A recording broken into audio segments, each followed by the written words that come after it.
अब पेश है गुड मॉर्निंग J&K।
सुबह बखैर नाज़रीन, अस्सलामु अलैकुम।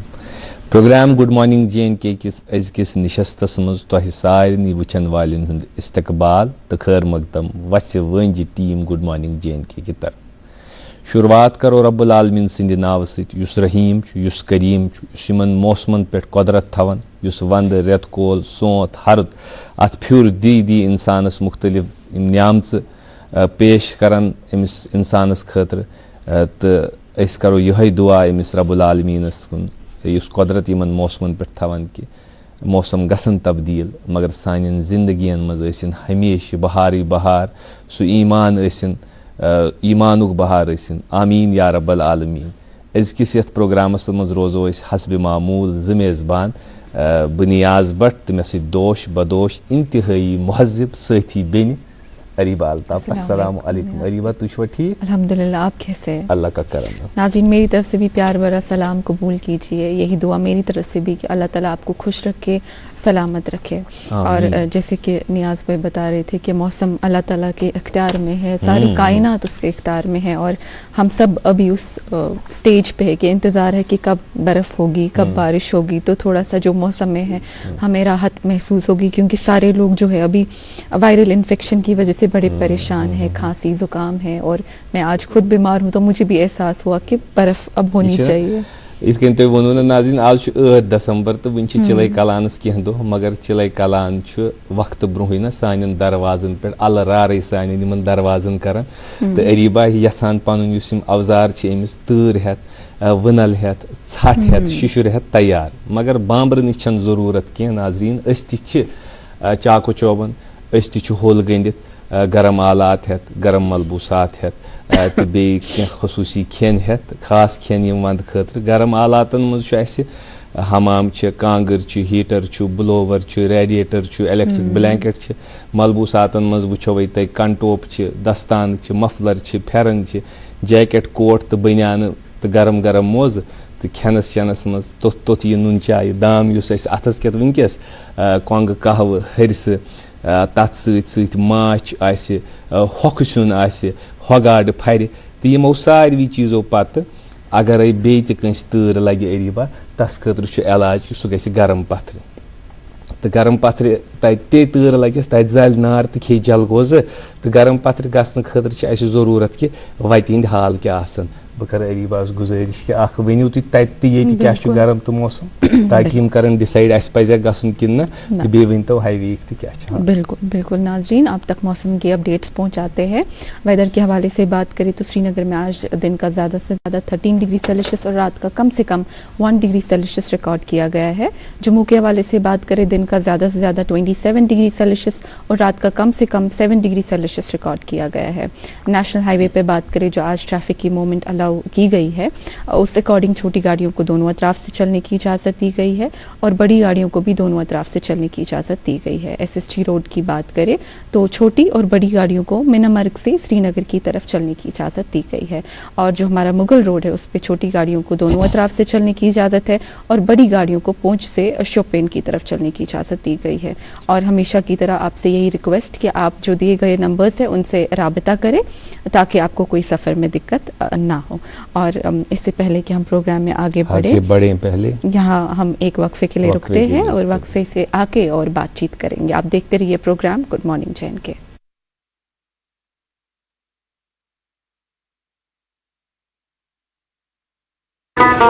अब की सर्दियों में सब सेट रहेगा। अब की सर्दियों में सब सेट रहेगा। अब की सर्दियों में सब सेट रहेगा। अब की सर्दियों में सब सेट रहेगा। अब की सर्दियों में सब सेट रहेगा। खाइबर OPC ग्रेड 53 सर्दियों में भी मजबूती से सेट हो जाए तो आपके सर्दियों में मकान, दुकान, डैम सब सेट रहेंगे। खाइबर सीमेंट दिल से बनाओ। नाज़रीन तुम वुचान प्रोग्राम गुड मॉर्निंग JNK तो प्रोग्रामस मज मुख्तलिफ चूँकि एंकर तो तुह ब्रोह कन पेश गसान तुह बासान कि इस प्रोग्राम ये एंकर मगर तुह मालूम कि कह तम करनस मज ज़रूरत आसान वारियन तिमन साथियन हिंज यम अस साथ दिन ये कैमरा टीम ज़रूरत यम शूट करान हेरी टेक्निकल टीम इंजीनियरिंग टीम मगर दोह दिश तुम वुचान नाजरीन कि सान स्क्रीन पे पत किन कि सोन फॉर्मेट यह चेंज गसान अमि खतर ज़रूरत ग्राफिक डिज़ाइनिंग आज क्या मखसूस तरीक ग्राफिक डिज़ाइनिंग हज कत करान क्या येमि फैमिली हुंद यानी good morning JNK family Doordarshan ची फैमिली मज अफसोस खबर कि सन साथी मुश्ताक अहमद भट्ट साहब यम जवान साला लकट बक ज़हूर अहमद भट्ट साहब यम ग्राफिक डिज़ाइनिंग मज कम करान अकि अचानक गई तिहंज हार्ट अटैक कि वजह से गई येमि दुनिया फ़ानी कर्क रुखसत तथ आलमस मज यथ आलमस मज सारे वातन मगर अफसोस कत ये कि चूँकि लकुट अयाल जवान साला नौकरी पेशी वन करान इसलिए अम चीज़ुक सठा अफसोस मगर क्या करो यह सह आलव यथ आलवस सारे लबैक कुन नत कुन विज कर यथ न कह वंस कहें कुन विज कह बच्चे बुजुर्ग बेमार जवान हर वंस मज मौत यवान सठा अफसोस तो यम ज़हूर अहमद भट्ट सोबिन लवाहिकीन यम तिहंद फैमिली मेम्बर्स तिमन सठा हमदर्दाना चूँकि सह खुलूस वर्ताव तिमन चूँकि यम सानि फैमिली हिंद हिस्से अस अरीबा कह सह शख्स यम तुम कम करो यम तुम वोथुन बिहुन दुहै सह तिथुय अयालुक बाज बनन युथ सह पन्ने अयालुक बाज आसि। बिल्कुल बिल्कुल और उनका कंट्रीब्यूशन उनका काम उससे हमारी अटैचमेंट उससे हमारा लगाव एक ऐसा होता है कि जब छूट जाता है तो इंसान को महसूस होता है कि मेरे दिल में एक वॉइड या एक खालीपन महसूस क्या करें वनन इकबाल वनन कि मौत को समझे है गाफिल इख्तिताम ज़िंदगी है ये शाम ज़िंदगी सुबह दुआ में ज़िंदगी ये ज़िंदगी हूँ सफ़र यूँ कि कारे जहाँ दराज है अब मेरा इंतज़ार कर क्या ही कर सकते हैं ये कारे जहाँ तो चलाना है। खैर हम यही दुआ करेंगे पूरी टीम की तरफ से गोड़ तिहंद तिम लवाहकीन तिमन खतर करो दुआ कि अल्लाह ताला दीन तिमन सब्र तो दयम दुआ यह कि आलम बरज़खस मज तमिस सो कामयाबी हासिल ये कामयाबी खतर या ज़िंदगी मज जद्दोजहद करान आमीन या रब्बल आलमीन। खैर प्रोग्राम को आगे बढ़ाते हुए मैं गुजारिश करूँगा आपसे कि अखबारात की सुर्खियाँ जी पहला नाज़रीन मेरे पास एक इंग्लिश न्यूज़पेपर है। इससे पहली headline partial resumption full scale कियोस Srinagar Jammu flights left stranded amid the cancellations of the flights. जी मेरे हाथ में उर्दू अखबार है। लिखते हैं कि मुश्तरका मुसाबकती इम्तिहानात के लिए उम्र में नरमी का मामला 3 बरस तक सारा अमल पुरसुकून रहा इम्तिहानात भी मुलतवी हुए अमसाल इख्तिलाफ की नज़र। इसी अखबार से एक और खबर जो शाया हुई है वो लिखते हैं कि एंटीबायोटिक अद्वियात का बेतहाशा इस्तेमाल इंतहाई ख़तरनाक जम्मू कश्मीर में तकरीबन 90% को मुज़र असरात की जानकारी 40% इस्तेमाल करने की आदि है। ये बेसिकली खबर एंटीबायोटिक पानी इस्तेमाल कर अक्सर ये आदत कि अस अगर थोड़ा कह जुकाम कर तो दवा पाने गसान केमिस्टस नश गसित दवा अनान तो पत एंटीबायोटिक जल्दी खेवान यम कि वजह सत यह गसान कि मुजिर असरात डॉक्टरस न गसित पानी पानी दवा खेन यह असल चीज कह बारहा माहिर योत वतित यह तुम अर्ज करान कि पान गि दवा खेन कि यह माहिर डॉक्टर वन सू दवा खस खेन क्योंकि अस फर्क गसान बाज वक्त जुकामस कल ददिस वगैरह मगर यम तथ मुजिर असरात तम पे तिमन हुंद मालूमात बिल्कुल जी। मेरे पास एक और इंग्लिश न्यूज़पेपर नाज़रीन, इससे सुर्खी है 119 dead chickens with clean certificate शेक Kashmir food safety claims discovery by activist leads to a trial of dereliction of responsibilities. जी मेरे हाथ में उर्दू अखबार है, एक तस्वीर भी छपी है यहाँ पर। खाना काबा किसी हीरे की मानंद चमकता नजर आ रहा है और खला से मस्जिदुल हराम की तस्वीर ने दुनिया को हैरान कर दिया। बिल्कुल एक खबर है और जब हम ये ख़बर सुनते हैं जज्बाती होते हैं, खुश होते हैं और अल्लाह का करम है कि जो ऐसी तस्वीरें नुमाया होती है जो हक़ का दावत, जो तौहीद का मरकज़ है पूरी दुनिया में, क्या आसमानों और सैयारों से भी रोशन हो, तो इससे अच्छी बात क्या ही होगी हमारे लिए। जी मेरे पास एक और इंग्लिश न्यूज़पेपर है, इससे सुर्खी LG Hills 22 BRO projects as major boost to J&K security development expresses gratitude to PM Modi, Rajnath Singh. इसी अखबार से एक और सुर्खी JKPSC conducts CCE as per schedule amid age relaxation row, flight cancellations, nearly 61% candidates reappear। इसी अखबार से एक और सुर्खी MET predicts possibility of light snowfall in high reaches of Kashmir। जी मेरे हाथ में उर्दू अखबार है, लिखते हैं कि वादी कश्मीर में फ़ज़ाई आलूदगी खतरनाक सतह पर, अस्पतालों में सांस और दिल के मरीजों की तादाद में इजाफा हुआ। जी आखिरी अखबार, इस सेगमेंट की मैं आखिरी खबर भी लेना चाहूँगा कि वादी कश्मीर में फ़ज़ाई आलूदगी ख़तरनाक सतह पर, ये जो खबर पहले भी पढ़ी, इसी हवाले से लिखा है कि अस्पतालों में सांस के मरीजों की तादाद में इजाफा हुआ है। अबुराला मौसमी सूरत हाल के बीच वादी में शबाना सर्दियाँ -4.3 डिग्री के साथ पहलगाम जम्मू कश्मीर का सबसे सर्द तरीन इलाका दर्ज हुआ, महकमा मौसम। जी मैं आपसे आगाज़ में ये सुन रही थी ना कि आप बोल रहे थे मौसम का चेंज है। जब मैं मतलब इस थॉट पे थॉट देती हूँ, इस बात पे ख्याल करता है इंसान, तो मैं अपनी ओर देख रही थी जो मेरी खांसी जुकाम वगैरह जो हालात है, क्योंकि खाने पीने के मामले भी हमारे ठीक नहीं होते हैं। अपनी बात करें, हम भी ज़रा बाहर का जो फास्ट फूड अवेलेबल होता है वो ज़्यादातर खाते हैं और हमें इतनी आदत हो गई है कि अब जब हम घर पे होते हैं विंटर वेकेशन के टाइम पे तो ऑर्डर करना इजी हो जाता है और घर पे खाते हैं। और इसी हवाले से जब ने आगाज़ में आपने जिक्र किया कि घरों में जो सेफ्टी प्रिपरेशन हमारी होती है, स्टॉक प्रिपरेशन होती है,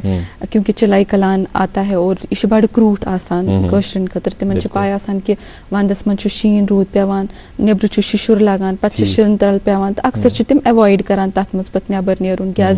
अल्लाह ताला रचन इंसानस थे नुकसान वोत तम से।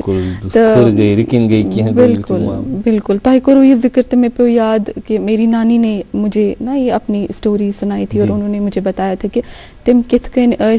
पन्ने वक्त या ब्रोह काल तिम करान यह काम कि तिम वंदुक स्टॉक थवा प्रिपेयर हॉक्सुन थवा सोरी स्टॉक थवा, खास तौर पे हॉक्सुन थवा यथ मज वारिया मेहनत लगान, तमाम सब्जी साफ करनो कह मे खेमित जन अलहच वांगन हच हंद पालक यह टीवीएस पे वन कि बहुत खेवान कि एग्जैक्टली वनो तुम पसंद हाँ कह जन हंद अगर माज सत्रान बड़ म्यूट मगर अत जरा चरबदार माज अस ज्यादा पहमत लताफत लगान। बह वन अरीबा पोज पोजी कि मे हॉक्सिन मज तूत खास पसंद कह पसंद मे अलहच तो राजमा मे पसंद ठीक ठाक ठीक, मगर यम दो वांगन हच सून आसान न गर, तो अगर मेन मदर वनकस वुचान कि तमिस शिकायत यम सो रुवांगन तो वांगन हच रनान, मे शाम वक्त पे मूड खराब गसान, बह वन सून क्या आज क्या मुशुक तमिक आज हॉक्सिन रनित, पे बह तूत यह एंजॉय करान यह हॉक्सिन अम दह कह। मगर यह कथ वनो तुम सही कि यह सान जिठन हुंद अख सु विरस युस तिमो विजडम ना आज ति बाज वक्त तिथ कन वत गसान अजकिस टेक्नोलॉजी हंदिस जमानस मज गई रेत काल 20 दोहन वत बंद। मिसाल अगर आज यह वत गई बंद, वत गई रस तो वत गई बंद, अस क्या सर्वाइवल मोड, सो सोन सर्वाइवल मोड। अगर मुमकिन कि आज अल्लाह ताला कर वसत सठा ट्रांसपोर्ट निज़ाम अरीबा असल, आज गाड़ी ट्रेन येम की वजह से ताज़ा सब्जी योस पंजाब के प्लेनन मज नेरान सो सुबह कुत योर वातान आज फुल गोभी ते अवेलेबल योत ताम कि आज पपैया हूँ फ्रूट युस रेत काल खेन सह मार्केटस मज अवेलेबल यम फ्रूट अवेलेबल कहें यम चीज़ अवेलेबल मगर अस सर्वाइवल खतर पन पानस मज तम चीज़ थमत जमा कर यमुक तुम जिक्र करो हर गरस नबर कन आसान पोश मालो बदल हॉक्सिन माल अवेजान मतलब हरद पे रुवांगन यस्तन वांगन यस्तन अलहच यस्तन यमन पन तरीक आसान कि हॉकनावान ड्राई युस आज वन टेक्नोलॉजी सह चीज़ करान आज फ्रूट चिप्स बनावान चिप्स बनावान यह विजडम आसान यह विरस आसान अस पज नई नई चीज़ ये अरीबा वन कि आज ऑर्डर करान तमिक लताफत तुलो मगर इत पज न त्राउन कह अत गस लताफत तुलन क्योंकि यम ब्रो यम आज नूडल्स खेवान तिमन पे जरा अलहचन टेस्ट कर अच्छा अत मज पे मे याद कि वर कर गर मतलब सह कूता अलग माहौल आसान क्या टीम वर्क आसान अख नफर हेक कुन जोन वर बनवित कह तथ कंजस मज पत सह वर खालान दाग दिवान तो अख मोहब्बत अख लगाव तथ क्या team work emotional support belonging बे कहीं ना कहीं अगर आप देखेंगे नियाज साहब एक शिनाख्त है हमारी इस फूड के मामले में जब आप बात करते हैं तो आपकी आइडेंटिटी बन जाती है ये और इंसान अपनी शिनाख्त को पहचाने और रिजर्व करे। अच्छा ये मज कह तब्दीली तम इनएविटेबल तम नागुजीर तम तब्दीली गसानी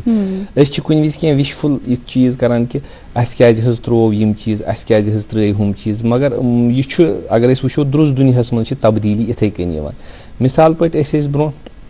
सारे गर ना कुन कैशमलान पलव लागान हेर पे बोन तम मगर आज पलवन मज तम वेराइटी यमो सह तर लगान कहें बे असल पलव तम कि वजह सह मुमकिन गसान कि हेकान चेंज कर इथे कन खेन खुर्दन के सामानस मज जरा पत बोरियत सिर्फ यह दाल तो राजमा खे तो पत अगर गाड़ वाड़ आसन खेन तो अत मामलस मज फर या हो गाड़ खेवान सह बचन तूत पसंद कहें तिमन गसान जरा चीज़ चीज़ी थोड़ा माउथ वाटरिंग सह तिमन ज़्यादा पसंद गसान बच्चन हज फितरत आसान तो बच्चन खतर युथी पत गिंदनुक यह सामान या खेन चेनुक तिमन किशमिश दिमहोक खजर दिमहोक या सह लाई वाई दिमहोक तमी सम खुश गसान आज मार्केटस मज बहुतात चीज़न हज ये चीज़ बहुतात बजे यह यूनिवर्सलाइजेशन चूँकि सोन ये विरस वाजवान या खेन आज वो दिल्ली बॉम्बे बेंगलोर तत तीत रेस्टोरेंट ये वाजवान ये वो ये सिर्फ सुबह हरसे योत मिलान ये शामस नहारी मिलान ये सिर्फ क्या दपान मसाल ोट वत पे खेवान ये मसाल ोट योत मिलान ये छोले भटोरे मिलान इंसानस ये वेराइटी यह टेम्प्ट गसान यह कर मगर अत करो तुम हकत असल कि सो टेम्पटेशन सत जरूरी कि करो पन फूड त प्रमोट करो पन कल्चर त प्रमोट करो पन तहजीब त प्रमोटन तो खैर नाजरीन आज खेन खुर्दनी कत करान तुम हेकिव कमेंट कर तुह कम खेन पसंद वंद के तमो यम सन सकाफती तो रिवायती खेन तिमन खेनन मज लिखतो तुह कम खेन पसंद या तुह मा इत पाई कि तिमन बनावन कह ति तरीक यम सह बचन त पसंद गस खैर नाजरीन बे करो कत बात मगर गोड़ अख मुख्तसर वक्फ वुचान रूजू प्रोग्राम गुड मॉर्निंग जी। अब की सर्दियों में सब सेट रहेगा। अब की सर्दियों में सब सेट रहेगा। अब की सर्दियों में सब सेट रहेगा। अब की सर्दियों में सब सेट रहेगा। अब की सर्दियों में सब सेट रहेगा। खाइबर ओपीसी ग्रेड 53 सर्दियों में भी मजबूती से सेट हो जाए तो आपके सर्दियों में मकान, दुकान, डैम सब सेट रहेंगे। खाइबर सीमेंट दिल से बनाओ। नाज़रीन तुम वुचान प्रोग्राम गुड मॉर्निंग JNK वंदस मज खेन खुर्दनी हज कत कर मगर वंदस मज क्या खेन योत मतलब आसान सामान फनून लतीफ़ू दास्तान बोजान गरन मज दलील बोजान शाम वक्तन बोजान शाल काक माल काक क्या करान तो बोजान तो काव काव सन्स दलील बदान परियन तो पातशाहन हज दलील तो तथ सत सान जिठन यह बचन हूं शौक आसान मगर जिठ क्या कर जिठन मौसीकी हूं शौक तो तह पाई कि दूरदर्शन हमेशा पेश पेश रूदमुत कि फ़नून लतीफ़ुक सामान पेश कर तो करो पेश तुहंदिस खदमत बात तुम तुलिव हज तो मज़ अजकिस वंदस मज तिथे कन यथ कन तुम बोजान आज बूझिव दूरदर्शन के जरिए वुचान रोजु प्रोग्राम गुड मॉर्निंग JNK।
पूर्णम तकबीर संग दिलन पूर्णम जवा तुमको तिलन पूर्णम तकबीर संग दिलन पूर्णम जवा तुमको तिलन जेरिनम मच्छर बंदस बंदस हाय स्थिर वंतम निब्रिम छिना महरम शिलास हाय स्थिर वंतम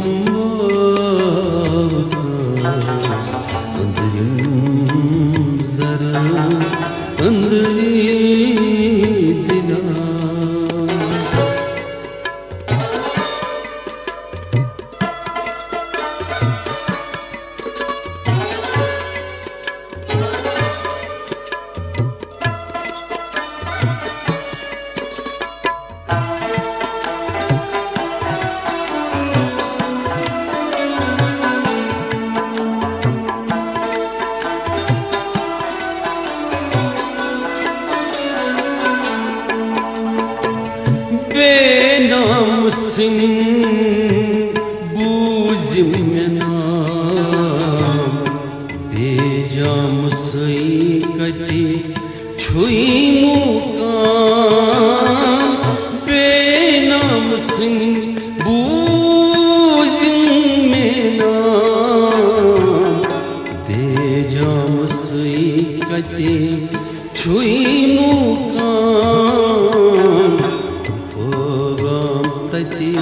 रोद हुदास हाय स्थिर वंतम वावकास निब्रिम छिना महरम शिलास हाय स्थिर वंतम वावकास अंतरिम जरा अंदरी दिलास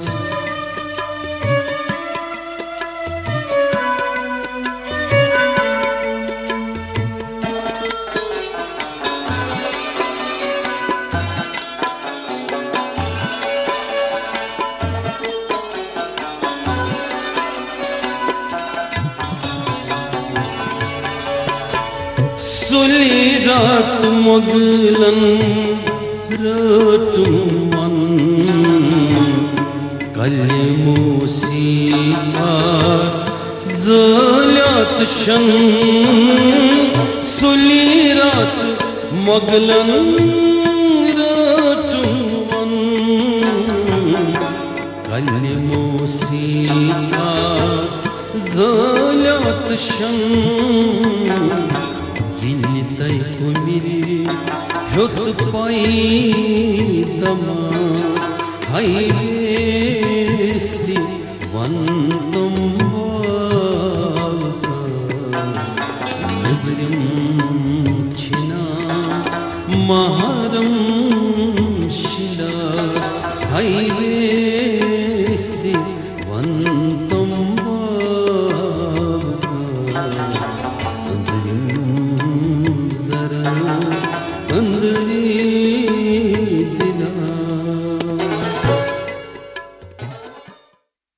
नाज़रीन तुम वुचान प्रोग्राम गुड मॉर्निंग JNK यह बस तुहदिस खदमतस मज पेश कोर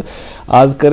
खेन खुरदनी हज कत अरीबा आमो खेन खुरदनी मज वंदस मज सारे खुद बोड़ चीज़ इस्तेमाल कर तुम वो मे छत खराब जुकाम तो अक्सर सन जीठ वन कि माछ बे कुरानस मज जिक्र तो हदीस पाक कि माछस मज शिफा तो कुरानस मज सूरे नाजिल गोमुत यथ सूरे नहल नाव तो अत सूरे नहलस मज कहें आयतन मन जिक्र आमुत करने कि यह माछ तुलर या माछर यह कित अल्लाह ताला सन्ज वही बोजान तो अकि पोश पे बेस पोशस पे यूर तुलित तो यो यूर अस खतर माछ बनान अस क्या माछक जिक्र करान क्या आज मेहमान तशरीफ फरमा अस तिहुंद वाबस्तगी तिमो कोर तिम खानदानी बिजनेस माछक सह वातनोक अकिस बड़िस मकामस पे इंस्पायरेशन बने मशल राह बने सान बचियन खतर सान कोरन खतर अस तशरीफ फरमा the bee queen of Kashmir अगर वन अमि नहलुक तिथे कन जिक्र करो हेको वन मलिकतुल नहल the bee queen of Kashmir Sania Zahar अस्सलाम वालेकुम। वालेकुम अस्सलाम सलाम अलैकुम। तुहुंद सठा इस्तकबाल तो खैर मकदम अजकिस प्रोग्रामस मज शुक्रिया। अच्छा जैसे कि तुह सारे तुह पाई कि तुह वन तुह एंटरप्रेन्योर तो मशहूर सोशल मीडिया नेटवर्कस पे the bee queen of Kashmir बिल्कुल तो अरबी पे अगर ट्रांसलेशन करो इत मे वो द मलिकतुल नहल द बी क्वीन अमि हवाले करो कत कि ये मशहूरी ये मकबूलियत कित मिली ये कैसी मकबूलियत मिली मशहूरी मिली जो आपने काम शुरू किया उसमें किस तरह आपने किया ये हवाले से लेकिन हम ज़रा सा पहला आपके बारे में जानना चाहेंगे आपकी तालीम क्या है आपकी तरबियत कहाँ हुई आपका रहना सहना जो कहाँ है कहाँ से आप वाबस्ता है ताकि जो आपके इस ना शहद से जो चखते हैं आपका शहद वहाँ आकर लेकिन वो पहले देखिए जो शख्सियत आज मेहमान हमारे साथ है उसके बारे में हमें ज़रा सा तारुफ दीजिए। पहले मैं अपने बारे में बताऊंगी कि मैं कहाँ से हूँ और कहाँ से मेरी स्टडीज़ हुई है मेरी परवरिश कहाँ से हुई है। तो सबसे पहले मैं शुरुआत करूंगी अपने आप से। मैं हमेशा के तौर पर भी कोई नहीं थी जी। मैं पहले एक आम सी लड़की थी बिल्कुल बाकी जैसी और अभी भी वैसी हूँ बस नाम बस बदल गया है माशाल्लाह। तो मेरी अगर बात करूं मैं जब 16 साल की उम्र में थी तब जाकर मुझे इंटरेस्ट गया था इस चीज़ में क्योंकि मेरा पहले ही था कि मैं कुछ ऐसा करूं। तो सबसे पहले मेरा दिमाग जो था वो मार्शल आर्ट्स में घुस गया। तो उसके बाद मैं मार्शल आर्ट्स में थी तो हमारा कोच जो था वो मारूफ शफ़ी था और वो हमें सिखाता था उस टाइम पे। और उसके बाद मैंने वो छोड़ दिया। जब मेरा 10th का पेपर था उससे पहले दिन मेरा बहुत बड़ा इवेंट होने वाला था तो अगले दिन मेरा पेपर था और मुझे मुझे मालूम नहीं था कि पेपर है। आपने नहीं कहा आप कहाँ से हैं? हाँ वो मैं बताऊंगी। मैं बालहमा श्रीनगर से बिलोंग करती हूँ एक विलेज से मैं बिलोंग करती हूँ। हाँ तो उसके बाद मेरा नेक्स्ट डे पेपर था और उसके बाद मैंने सोचा नहीं इसमें भी थोड़ा मेरे को टफ ही लग रहा है ये मैं नहीं करूँगी। तो हमारे घर में ऑलरेडी था इसके साथ भी मैं धीरे धीरे कर रही थी लेकिन इतना नहीं पता था कि मुझे इसी की वजह से एक ऐसा नाम पड़ेगा जो कि लोग कभी नहीं भूल पाएंगे और मेरा नाम भूलकर सानिया ज़हरा भूलकर मुझे बी क्वीन ऑफ कश्मीर से जाना जाएगा। तो मेरी परवरिश जो हुई है वो आम एक गाँव में ही हुई है बालहमा श्रीनगर से ही। तो वहाँ पर मैं पली बड़ी हूँ। और पढ़ाई मेरी जो है, मैं 12+ हूँ और मैं फिजियोथेरेपिस्ट भी थी, नॉन फिजियोथेरेपिस्ट किडनी हॉस्पिटल में मैं वहाँ पर थी। और उसके बाद मैंने वो भी छोड़ दिया और अपना कारोबार जो है वो स्टार्ट कर दिया। पढ़ाई आपने कंटिन्यू की या अभी आप पढ़ाई भी कर रही है कि सिर्फ अपना आप कारोबार ही, बिजनेस ही? जी नहीं, अभी मैं पढ़ाई के साथ वाबस्ता नहीं हूँ, अभी मैं अपने काम के साथ ज़्यादा वाबस्तगी रखती हूँ।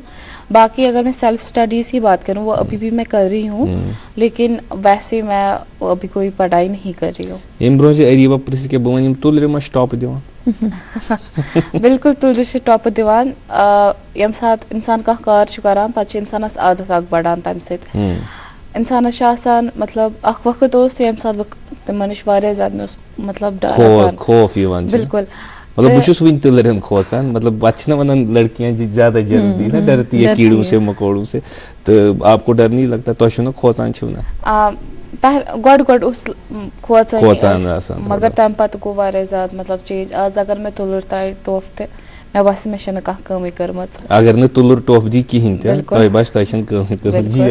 कितने courageous, this is courageous, this is inspirational word कि तम न टोफ दी तो तम छन कमी। बिल्कुल, दर्द के आगे जीत है। ये पहले आदमियों का स्टेटमेंट होता था। बहुत बड़ी बात है कि आज आपने इसके लिए इस्तेमाल किए, एक लड़की के लिए इस्तेमाल किए कि दर्द के आगे जीत है और दर्द के आगे ही सफलता है। खैर, जैसे नियाज साहब ने बताया कि जो बिजनेस आपने स्टार्ट किया, जो फैमिली बिजनेस है, हमें ये बताइए कि आपको क्यों ज़रूरत पड़ी कि आप इसको टेक ओवर करें? उस टाइम पे क्या स्टेटस आपके बिजनेस का था? युस ये माच, हालांकि माच कार पे इस्तेमाल करान, आज ते करान, तेल तेज करान, अत क्या ज़रूरत पे कि तुह पे ये टेक ओवर करूँ? तो फिर ये आइडिया आना कि मुझे ये टेक ओवर करना है, कैसे एग्जीक्यूट किया एज अ गर्ल? और भी ये जो हनी है, क्यों हनी को ही क्यों चूज़ किया कि मुझे इसी में आगे जाना है? अब जी अगर मैं बता दूँ, सबसे पहले ये मैं नहीं हूँ जिसने स्टार्ट किया, इससे पहले मर्दों का ही हाथ रहा है। मैं खुद से ही बीख हुई नहीं बनी, इसके पीछे भी बहुत बड़े बड़े हाथ है। मेरे फादर का है, मेरे घर वालों का है, जी जी जी। यम साथ 1932 मज यम साथ ये साइंटिफिक बॉक्स ओसी तमन दोनस मेन यम सन ग्रैंड पेरेंट्स अली मोहम्मद वालहमी नाव ओस तमन, मतलब तम से तमन ज्यादा जानान। पता ओनुक योर साइंटिफिक बॉक्स ओनुक जर्मनी पे ओनुक योर, तो पत इटली भी ज़्यादा प्रेफर करान। गुलाम रसूल मीर जिन्होंने मगज़ पानीर लिखी, वहाँ पर उनका सबसे बड़ा कंट्रीब्यूशन रहा उस टाइम पे। लेकिन वो जब कर रहे थे तो मैं करा कशर तुलरन से तम वक्त त्रेहत कॉलनी तम पे मतलब सान घर मतलब तिम ऑरिजिनेट आसान कशरी, तिम कशर आसान कह, तिमन आसान तिमन वन एपिसराना। एपिसराना तिम वारिया ज्यादा नेचर कन वारिया ज्यादा तेज, तिम इंसान ज्यादा प्रेफर करान तिम थावने, तिम तिम घर ना पाने वन तिम जंगल तुलर तिम आसान किकरस विकरस वगैरह तिम कशर तुलर आसान। पता नहीं इटाली भी मतलब तिम आसान थोड़ा सोबर नेचर, अदरवाइज कम तिम सेम करान। कशर तुलर खतरनाक सनी पे बिल्कुल तिमन इंसान हेकान ज्यादा करित अत कुन कहें ते ना। मगर यम साथ युस फादर या अम ब्रोट इहंद हाँ, जब इन्होंने स्टार्ट किया फिर एक टाइम पे इन्होंने छोड़ दिया, फिर उसके बाद स्टार्ट किया वापस से लगभग 1992 में। ठीक, अच्छा इन्होंने वापस से स्टार्ट किया। लेकिन उसके बाद भी मतलब जब कर रहे थे अत सो वैल्यू मिलान कहें यम साथ इंसान कुरान खोलान तथ मज वुचान मतलब अत कूचा मतलब कि खुदा फजीलत, मगर लोग जानान बदल एक वजह से तम मजाक बनावान तथ अकिस चीज़ खुदा रहमत थमुत।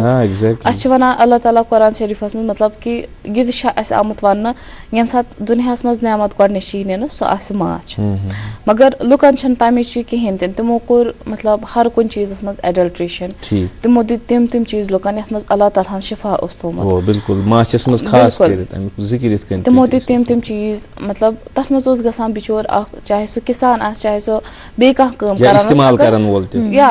इस्तेमाल करान वोल सद खुद ज्यादा गसान नुकसान युस मतलब कि तथ बनावान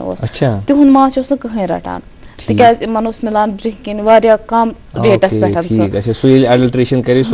मिलान वारिया ज्यादा सस्ता। यम साथ इमन यम साथ यम गसान इन तथ मेहनत पोस दिवान तम वन दिमो यूता होता अगर पत वुचान इंटरनेशनल मार्केट तम कतिस क्या ब्रोह कन कनान विद एडल्ट्रेशन तम सात इंसान दिल हिू फटान यम सात बह पन फादरस वुचान मतलब यम कित वनकस कित पत इंसान मतलब कोरन ज्यादा तो पत यम सात प्रण एल्बम गर खोल दपान अमिस क्या यूत गोमुत क्या यूत गोमुत पे दोप मतलब करो यह चीज वो क्या तम पे यम सात लोग कर गोड़ खूचस बह वारिया ज्यादा तम मे टोफस पेवान बस तुलुर तुलान तो चपन टस चलावान पे तूता ज्यादा डर उस मे बस अम क्या फादरन या घरक्यो वो मा करियो तुम अत पढ़ियो वगैरह फिजियोथेरेपी कर बिल्कुल कहें मे फादर हमेशा अमिस मतलब पसंद कहें बह गस इनकमस पे पकन मन चीज मैं सब कुछ प्रोवाइड कर रहा हूँ तुम क्यों जा रही हो काम पे इनका ये रहता था क्योंकि इंसान असल एटीट्यूड कि अगर गरस मज कार करो पन बची क्या हेचनावन सोई कार सो क्या नौकरी कुन जाए अगर इंसानस रोपे हुन ते कार अगर इंसान चाहे सह वाता खबर कोत मगर लुकन तगान सह कर कहें तम दपान वन कत वन अत मज गस खजिलजदी यथ मज गस हुत अलबत्ता मतलब मे आया क्रिटिसिज्म करना मतलब मेरे अपनों ने ही किया सबसे पहले बाकियों की फिर अलग सी बात है फिर वो ना फेक अकाउंट्स बनाते थे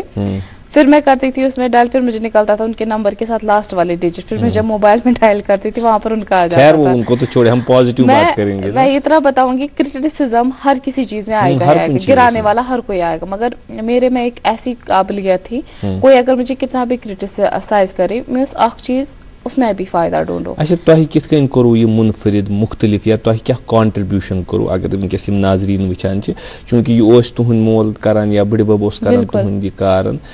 तम बने नी किन कहें तम तुह बनो बी कुन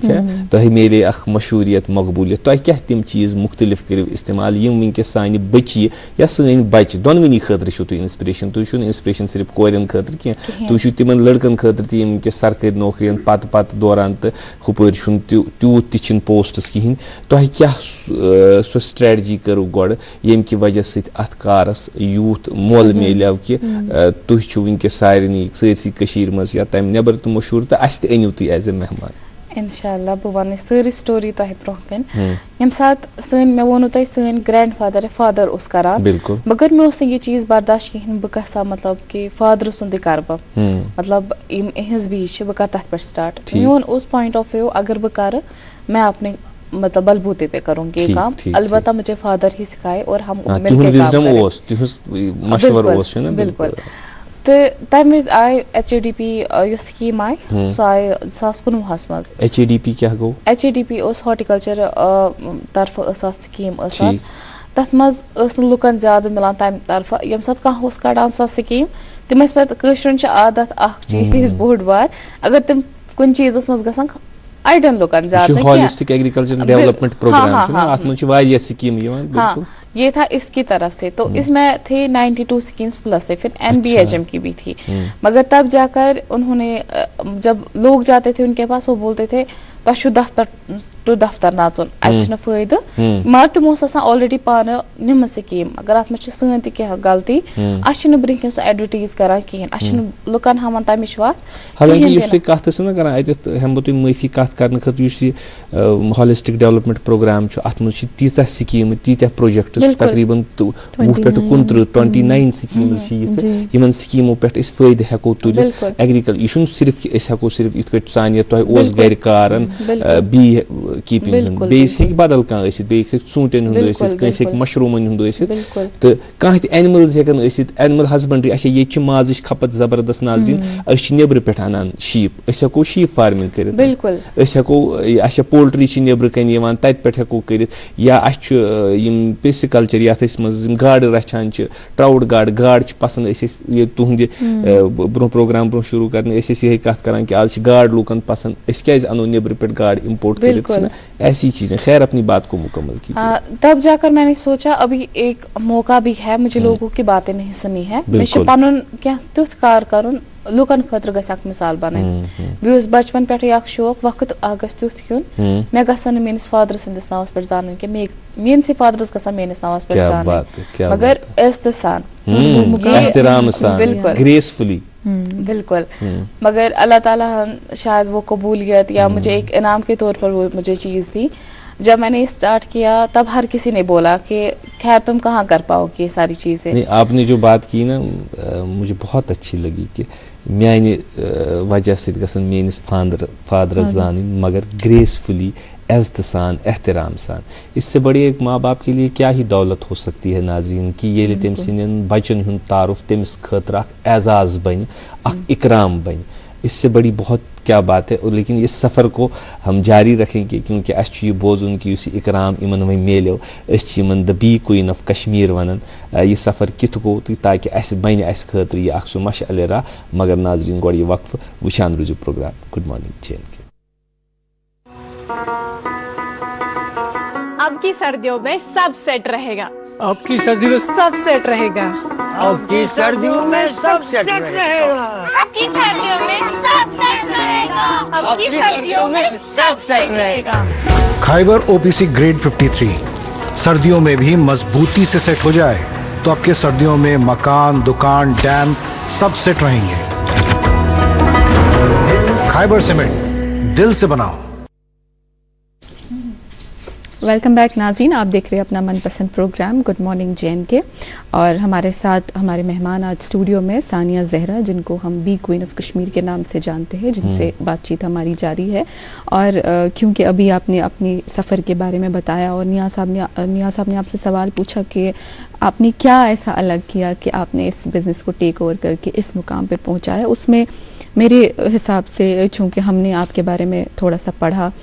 कि हमारे यहाँ कौन मेहमान शख्सियत आने वाली है, तो सोशल मीडिया का एक बहुत बड़ा रोल रहा है आपकी लाइफ में। तो किस तरीके से सोशल मीडिया का आपने इस्तेमाल किया और आपके बिज़नेस में अगर ख़ास तौर पे बात करें, जब आपने ये स्टेप लिया, मुझे लगता है उस दौर में सोशल मीडिया जो है बच्चों की या उन एंटरप्रेन्योर्स की हेल्प कर रहे थे और लकीली आपने उसी दौर में बिज़नेस टेक ओवर किया। तो कैसा उसके साथ कैसा सफ़र रहा? सबसे पहले मैं ये बताऊं कि जब लोग कहते थे कि हम मॉडर्न बी कीपिंग कर रहे हैं, लेकिन जब मैं उनका तौर तरीका देखती थी वो मॉडर्न बी कीपिंग में नहीं आता था। वो अभी भी वही चीज़ें कर रहे थे जो कि पहले से करते आ रहे हैं। बिल्कुल। तो मतलब उनके पास मशीन्स नहीं होया करती थी, उनके पास प्रॉपर गाइडेंस नहीं होया करती थी। अगर अब कोई बी कीपिंग में आ जाता था तम बिचार कर अड़वती स्टॉप तिक प्रॉपर ट्रेनिंग मिलान वन वोल कह कि कथ कट क्या कर। अगर सान मज कह पत अकिस बेकिस वन यम क्या हेचन था हेचनावन कहें। कि मैंने सोचा कुछ ऐसा जरिया बने लोगों को मेरे पास भी ना आना पड़े, मेरे फादर के पास भी ना आना पड़े कि वो सब कुछ देखे लेकिन मैं वहां पर ना हो ऑनलाइन।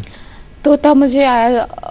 ये दिमाग में, एक हमारे पास एक व्लॉगर आए थे, फूड व्लॉगर, फूडग्राम का उनका, कश्मीर फूडग्राम का उनका चैनल है। तो उन्होंने मुझे सजेस्ट किया सानिया आपके पास सारे आते लेकिन आपने खुद का कुछ नहीं रखा है। मैंने बोला मैंने सोशल मीडिया अभी तक यूज नहीं किया है। तो उन्होंने जाकर मुझे अकाउंट बना कर दिया था। तो तब शुरुआत हुई और अभी सिर्फ 9 मंथ्स हो गए। तो मेरे अभी फॉलोइंग में है 65 की, 65.2 के। बल्कि लोगों को बहुत ही इसमें मेहनत लगती थी, लेकिन जब मैंने लोगों के साथ वैसा बर्ताव किया, उनको वो चीज़ें दी जो उनको चाहिए थी, क्योंकि बिल्कुल तिमन हई में तिम चीज़ निश तम बेखबर वनुक ताम वारिया क्या लोग यमो म्यान पत स्टार्ट कोर तथ से इंसानस हौसला अफजाई मिलान कि ना मे तुर तुथ क्या मतलब म्यान से लुकन फायदे मिलान। तो जब मैंने देखा लड़कियां जो थी उन्होंने ऑलरेडी वो जो थी एग्रीकल्चर में उन्होंने किया था BSA, मगर तिम बेचार वारिया ज़्यादा खोचान। फिर मैंने उनको जाकर ट्रेनिंग्स दी और फिर उसके बाद मैंने उनको सिखाया कि कैसे क्या करना है। और तब जाकर आज मैं इस मकाम पर हूँ लोगों की वजह से, खासकर माँ बाप की दुआओं की वजह से, अल्लाह ताला की तरफ से, मतलब ये मुझे मकाम आज हासिल हुआ है। अच्छा वन जन करो इसकी इंटरनेट इस्तेमाल करूँ मुस्बत पे पॉजिटिव चीज़न खतर तुह करू बिजनेस खतर, मगर बेशतर बच्चे युथी इंटरनेट इस्तेमाल करान पन वक्त जिया कर तुह क्या वनिव सान कोरन बचियन सान लड़कन वनकस फ्यूचर बनावनुक वक्त वनकस करियर बनावनुक वक्त तो हेकोन अस इंटरनेट कह चीज पन्ने खतर बेहतर बनइत अच्छे वाले लोग वुचमत चाहे तम कंटेंट क्रिएटर ते आसन तम पन वक्त करान ज्यादा जाय तम रील्सन मज आसान मगर तिमन का फायदे ते कहें अक्सर वुचमत तमें लोग वनान कि गवर्नमेंट जॉब तम ज्यादा गवर्नमेंट जॉब पत मगर तिमन गसी ये पाय आसन गवर्नमेंट जॉब लिमिटेड यह हर अकिस खतर बनेमज कहें वन हर कह सह दोरा अथ कुन गवर्नमेंट जॉब गवर्नमेंटन थमित अम वगर तमित कह चीज लुकन खतर यम इंसान पान हेक स्टार्ट कर मगर अस सह ध्यानस मज प्यारान और गवर्नमेंट कर दी थप तक अत मज वसित मगर तम खुद ज्यादा बेहतर बासु में हाँ मेरे पास भी गवर्नमेंट नौकरी बहुत आई थी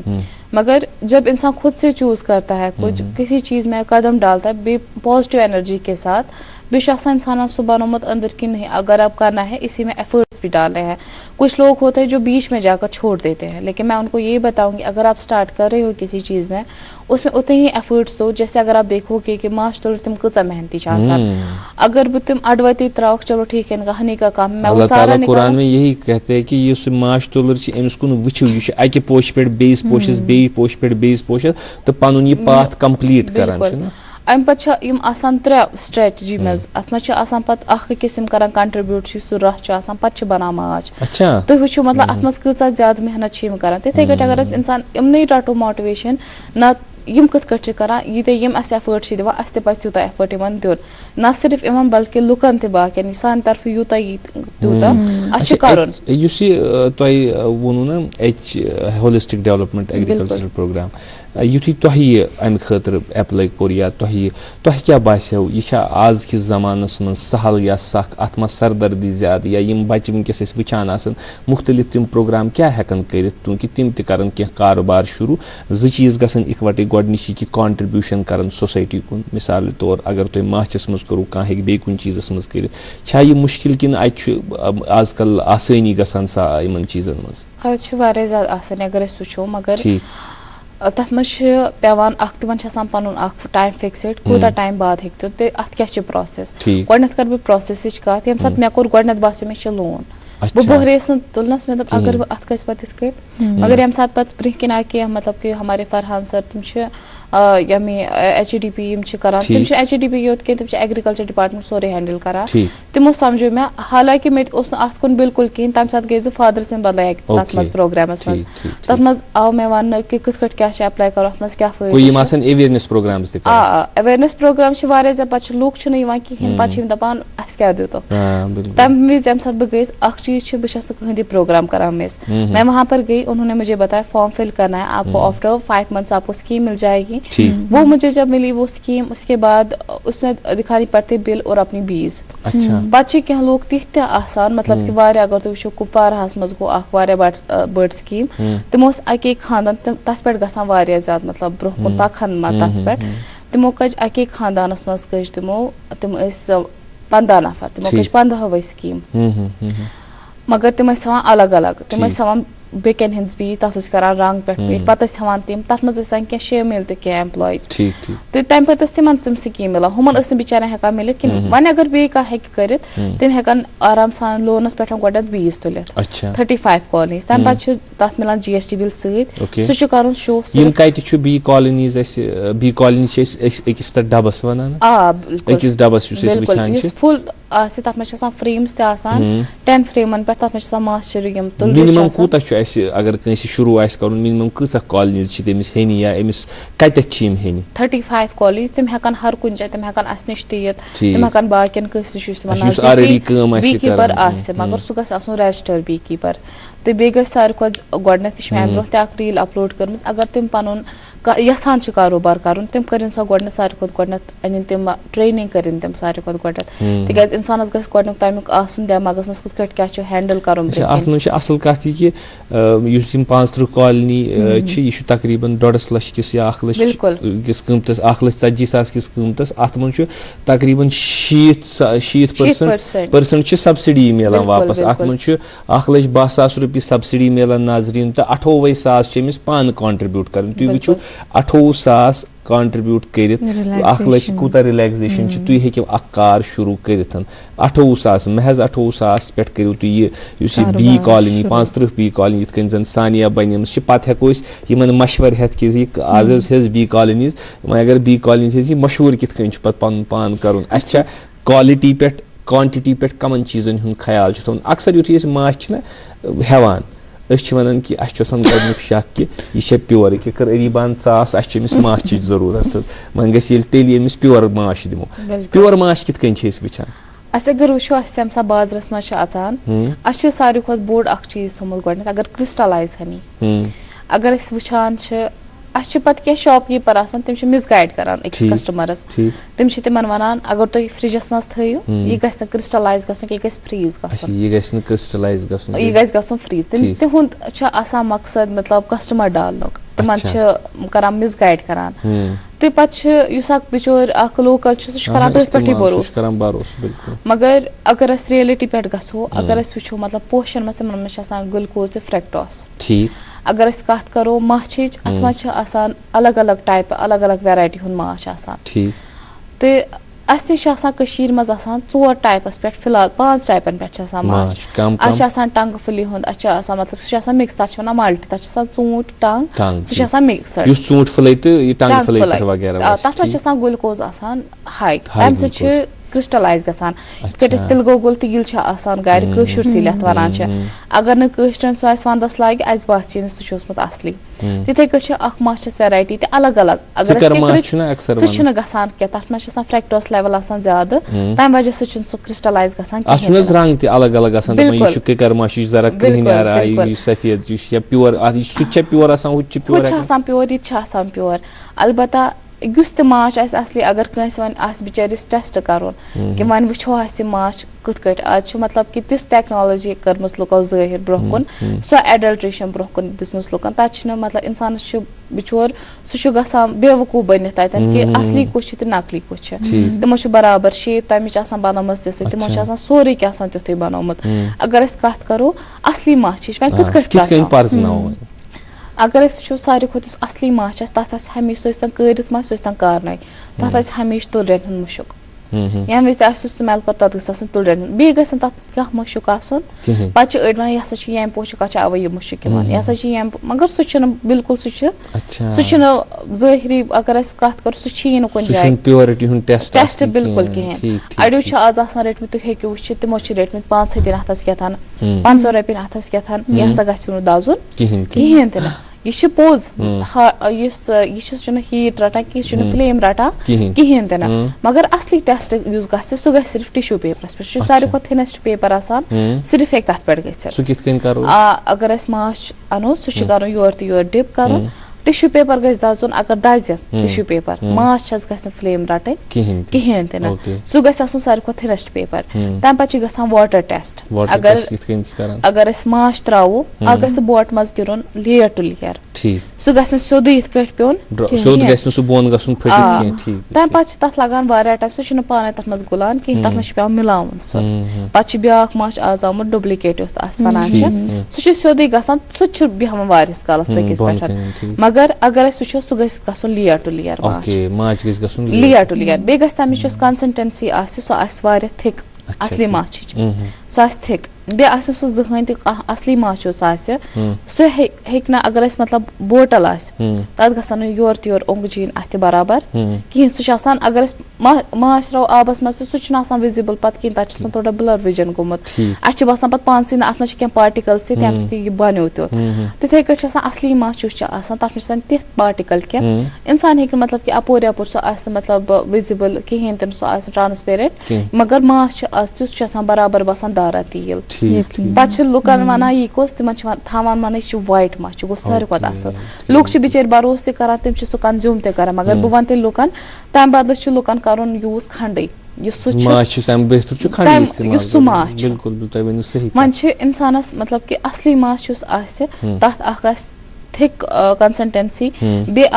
अपोर यपोर अथ कि बस पन स्मेल बे अगर तुम फ्लेम सह रट असली चीज तुम वनियो ये ये क्योंकि चिलई कलान की हम बात कर रहे थे, विंटर है और लोगों का इस्तेमाल करना ज़्यादा है। आई एम श्योर लोग अब जो भी ब्रांड से खरीदेंगे, क्योंकि मैंने भी, क्योंकि मेरी भी चेस्ट इन्फेक्शन चल रही है, मैंने भी लाया है, मैं भी घर जाके उसको टेस्ट करूँगी। इस सब प्रोसेस में जो भी बातें आपने कही, आपका अपना बिजनेस है, सस्टेनेबिलिटी की बड़ी एक क्वेश्चन आ जाती है दिमाग में हम सबकी कि सस्टेनेबल है आपका ये बिजनेस, क्योंकि चाहे वो ना अलग अलग कॉलोनीज आसान, अलग अलग कॉलोनीज तुम मेंटेन छू करान, तथ मज ये मटीरियल तुम नेरान छू, थ्रो मटीरियल या गार्बेज मटीरियल आसान, सो कित कन छू तुम पत थ्रो करान, क्योंकि तुम माहौल साफ सफाई हुंद एनवायरनमेंट ख्याल थाउन। अगर हम बताएं जो भी वेस्ट निकलता है वो हमारे लिए फायदा ही है। अच्छा, अगर हम बात करें जब हम हनी प्रोसेस करते हैं, युस तमिक वैक्स अगर सह तम पे सह पे असल पे प्रोसेस कर, तम पे सह ग्रेकन पेवान अलग, तथ पेवान अलग प्रोसेस कर, तम पे सह प्लेन थिनेस्टी कपुर या मलमल का कपड़ा जिस बोले सह पे पेवान तथ मज पत अलग कर, तथ पे बनान बी वैक्स। अच्छा, ठीक। तो सो बी वैक्स गसान पत वापस तिम प्रोडक्ट्स यम अत बे वैल्यू ऐड करन छ ना, इस हेको वैल्यू एडेड प्रोडक्ट्स बनित, मतलब अस छ तिम त प्रोडक्ट यम क्या यह मुमकिन कि युस वन वैक्स यमिक माछुक बिजनेस कर, बी हाई कीपिंग हन बिजनेस कर, सो हेकि बाकियन प्रोडक्टन मज त यम इस्तेमाल करनैत या नेबर कनित या फॉरेन। बिल्कुल, अगर तुम वुचो वारिया यम वनिक ताम बी कीपर तिमन मैन खो ज्यादा मतलब कि नॉलेज एक्सपीरियंस नॉलेज तिमन छ वारिया ज्यादा, मगर तिमन छ बिचारन मतलब कि आसान ब्रोह कुन पत सह रटन वोल ना तिमन पास तिमन निशन मे वुच पन्निस फादरस निश, मगर मे वुच तिम हमेशा तिमन मतलब कि सह बिचारन सह ब्रिह किन मिलान तिथ वैल्यू कहीं तम तथ चीजस। जब मैंने स्टार्ट किया मैं बन सारे खुद गड तमिक ब्यूटी प्रोडक्ट्स, तम पे यम सात बह गईस युस बी वैक्स तम सत बन मे लिप बाम मॉइस्चराइजर बन मे तम तम पे रॉयल जेली सह इंसान खानस मज कर, मगर सह थोड़ा द्रोग वारिया ज्यादा गसान, सह पेवान अगर कॉलोनी मज तथ मज यीजा नीर अक कॉलोनी मज सह गसान वारिया, मतलब तथ इंसानस वारिया ज्यादा मेहनत। पत बी पोलन, पत लुक आसान सह बी पोलन तिम त्रावान वापस तुलन, मगर तिमन पाई कहीं बी पोलन अगर वो यह कत चीज लगा,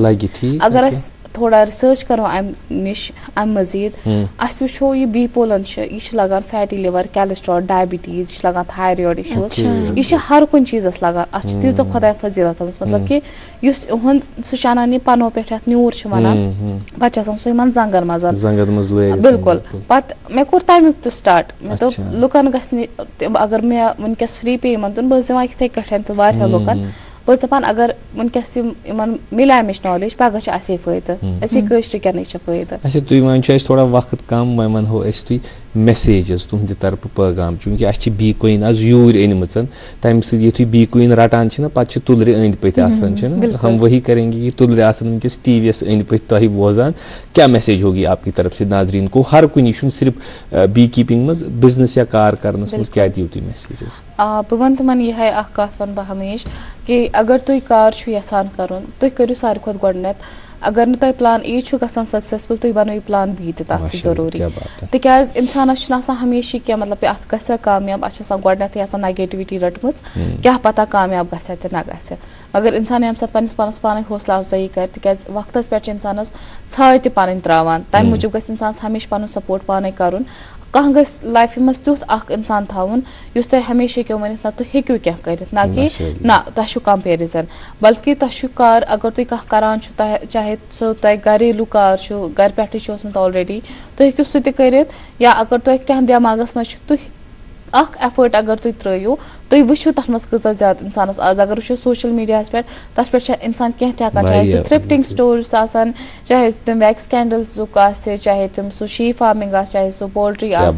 चाहे बाकी चीज आसान, तो हेक्यू तथ मज पन शुक्रिया, बहुत बहुत शुक्रिया, बहुत बहुत शुक्रिया। यकीनन मैं दिल से ये बात कहूँगा रीबा, हमें बहुत मज़ा आया। ठीक है, आपकी बातों में उस आपकी बातों में भी उस माशुक नेचर वो आपकी बातों में भी और लोगों को वो बहुत असर करेगा ज़रूर कि तिम यम तुम ये स्कीम वनो तिमन मुतलिक दिसु इन्फॉर्मेशन तमे अलाव हौसला अफजाई तुहज ये प्रेजेंस तुहज तशरीफ आवरी तहन लूकन खतर हौसला अफजाई हूँ मकाम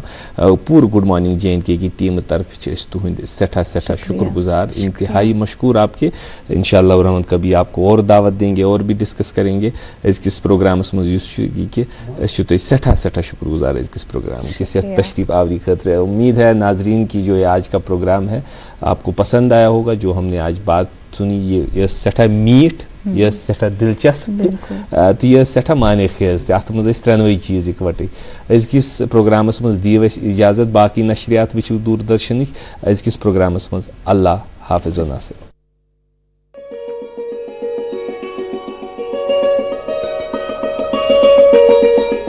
फाइबर सीमेंट दिल से बनाओ।